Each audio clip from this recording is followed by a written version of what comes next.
Hi, ഓടത്തെ കിച്ചണിലേക്ക് സ്വാഗതം. നല്ല സ്വാദുള്ള മാമ്പഴ പുളിശ്ശേരി ഉണ്ടാക്കാം.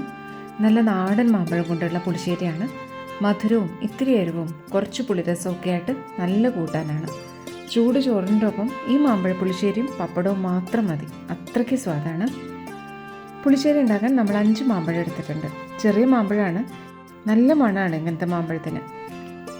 ചന്ദ്രക്കാരൻ മാമ്പഴം പോലത്തെ നാടൻ മാമ്പഴമാണ് പുളിശ്ശേരിക്കും കൂട്ടാനും ഒക്കെ നല്ലത്. ഈ മാമ്പഴം ഒന്ന് തൊലി കളഞ്ഞെടുക്കണം. നമുക്കിങ്ങനെ കഴിക്കാൻ തോന്നണം മണ്ണാണതിൻ്റെ. പുളിശ്ശേരി ആയി കഴിയുമ്പോഴും നല്ല മണം തന്നെയാണ്.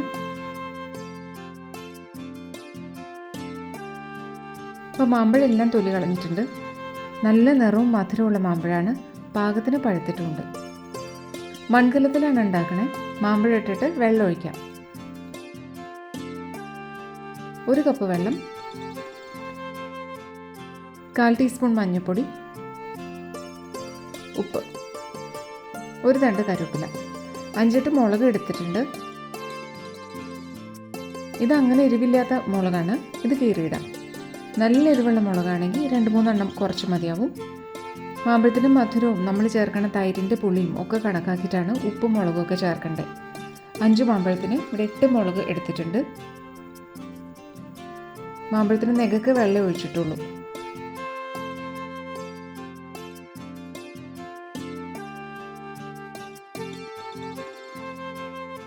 പത്ത് മിനിറ്റ് കൊണ്ടത് വേവും. മീഡിയം ഫ്ലെയിമിലാക്കിയിട്ട് അടച്ചു വയ്ക്കാം, മണം കുറയണ്ട. 5 മിനിറ്റായി, നല്ലോണം തിളയ്ക്കുന്നുണ്ട്. ഇനി 3-4 മിനിറ്റിൽ തന്നെ ആവും. മാമ്പഴത്തിന് അങ്ങനെ അധികം വേവൊന്നുമില്ലല്ലോ. ബാക്കി ഇൻഗ്രീഡിയൻസ് ആയിട്ടൊക്കെ നല്ലോണം മിക്സ് ആവാൻ വേണ്ടിയിട്ടാണ് ഇങ്ങനെ വേവിക്കുന്നത്. വേവണ നേരം കൊണ്ട് നമുക്ക് നാളികേരം അരച്ചെടുക്കാം. അടച്ചെന്നെ ഇരിക്കട്ടെ. നാളികേരം ഇങ്ങനെ കൊത്തിയെടുത്തിട്ടുണ്ട്. 1 കപ്പ് നാളികേരം, 3/4 ടീസ്പൂൺ ജീരകം, ഒന്ന് അരച്ചെടുത്തിട്ടുണ്ട്. തരിതരി ആയിട്ടാണ്.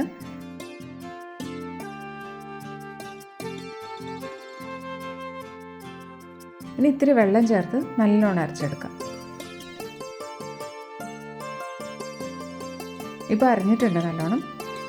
മാമ്പഴമൊക്കെ വെന്തു, വെള്ളത്തിലേക്ക് എസൻസ് ഇറങ്ങിയിട്ടുണ്ട്. ഇനി നാളികേരം അരച്ചതൊഴിക്കാം. ഒന്ന് ഇളക്കി യോജിപ്പിക്കാം.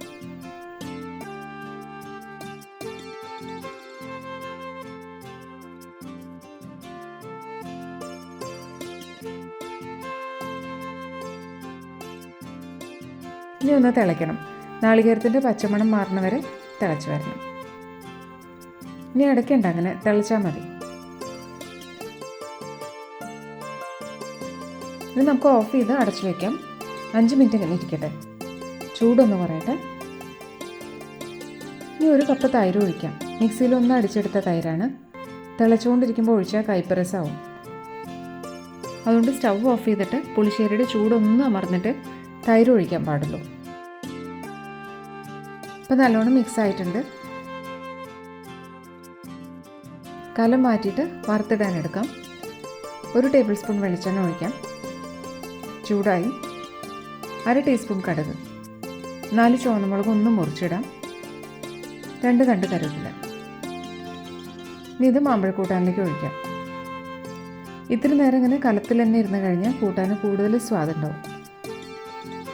ഇനി ഒരച്ച ശർക്കരയുടെ കണക്കിൽ പൊടി ചേർക്കാം. അച്ച ശർക്കരയാണെങ്കിൽ കൂട്ടാൻ്റെ കൂടെ ഇട്ട് തിളപ്പിക്കാം. നല്ല പൊടിയായതുകൊണ്ട് അവസാനം ഇങ്ങനെ ചേർത്താലും മതി, വേഗം അലിഞ്ഞ് കിട്ടും. അങ്ങനെ നല്ല സ്വാദുള്ള നാടൻ മാമ്പഴ പുളിശ്ശേരി റെഡിയായി.